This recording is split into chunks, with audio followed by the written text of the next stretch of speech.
What's up, guys? My name is Daniel McKenna. I'm the executive producer here at Thrive 15, and today we have Clay Clark sitting down with NBA Hall of Famer David Robinson. Now, David is not just an ex-NBA Hall of Famer. He actually has his own Admiral Capital Fund and started his own school, the Carver Academy.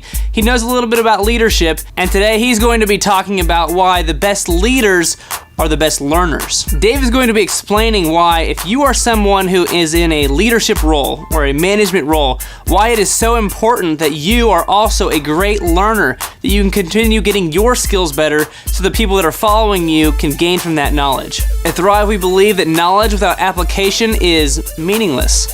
So unless you actually learn something today and apply it to your life or your business, today's lesson is going to be more meaningless than an outdoor pool in the state of Alaska.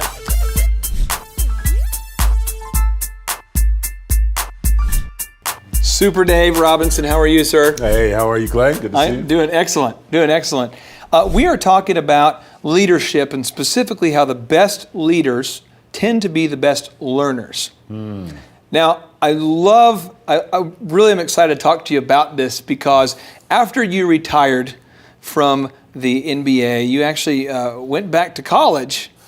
Why did you do that? Because I felt like I needed to prepare myself for the business world. I feel like there's, when you're starting all over, there needs to be a common thread somewhere in there. And if you're going to be a leader of an organization, a leader of a group of men, it is always nice to have a good, solid base of wisdom and understanding. So, yeah, I think it was important for me to go back to school and begin to get on the right foot. What did you study? What did you go back to school and study? Administration. I wanted to know how businesses work and what it was what it was like to run a business. So I studied the organizational development.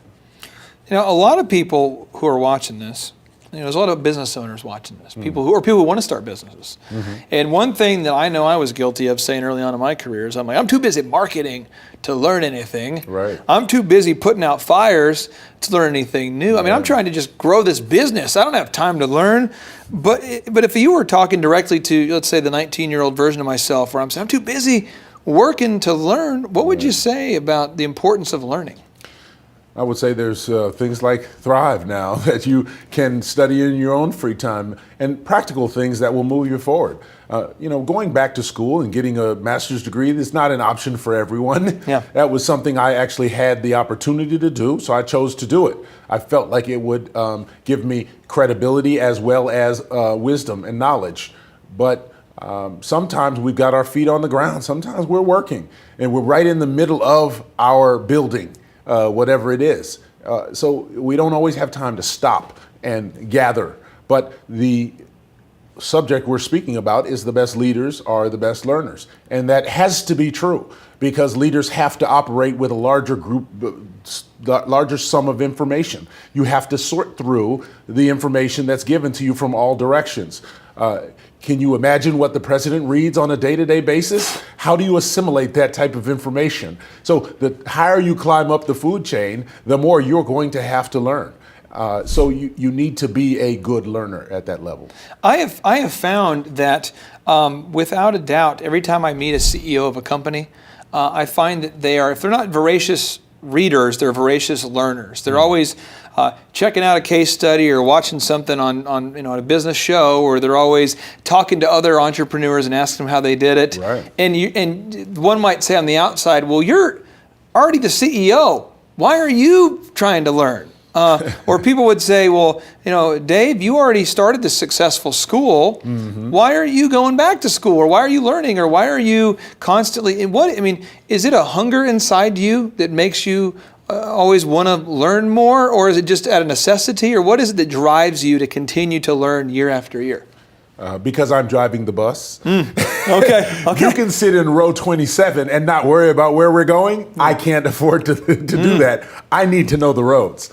And so, I have to navigate the changes in the future. There's all types of things. I'm signing contracts and I'm, doing things that I need to have a base of information as the leader.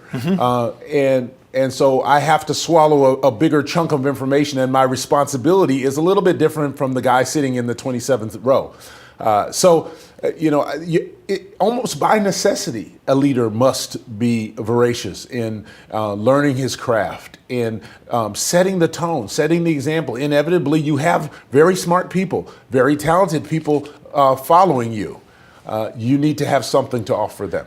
You won 2 NBA championships, and you played for an awesome coach. Coach Popovich is one of the best. Absolutely. He's a true master of he's kind of like a Yoda of coaching. I mean, this guy knows it. Yoda. He was your Yoda. Now, he is a guy who, from what I've read, and again, I don't know him first person, but what I've read, he sounds like a guy who's always adding something new. Every year, just adding, 1% better here, 2% better here, always kind of never content. And for 20 years that the Spurs as an organization have been successful. Absolutely. But this guy, Coach Popovich, he is relentless about being the best coach he can be. How did he demonstrate his commitment to learning and teaching on a daily basis?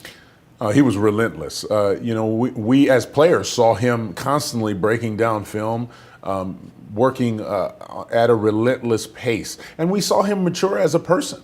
We saw him, when he first came in, learning how to manage people, learning the craft of being a coach at the NBA level, where, at the college level, you're a little bit more of a teacher, but at the pro level, you're a little bit more of a manager. So he was learning how to manage personalities and bring those things together so that the team could reach its peak. And we saw him become a master at that. So we saw him growing and evolving at a tremendous pace, and I think now the whole world sees how he's grown and that he is at the top of his game. So I think he's a great example to look at when you talk about someone who has taken learning to another level in sharpening his leadership craft. I just love his tenacity about becoming the best coach, because he's already won, 4 championships? Yes. And this, in 2014, might be his best year as a coach, and he's learning how to manage more and more effectively every year. It just seems like he's the best, but he's wanting to get better. Yeah, well, we should never be satisfied. We reach a nice level, but we're not done. We're always growing. We're always stretching. And especially when we're responsible for other people, we should take that very seriously, because those people are growing. Those people are stretching.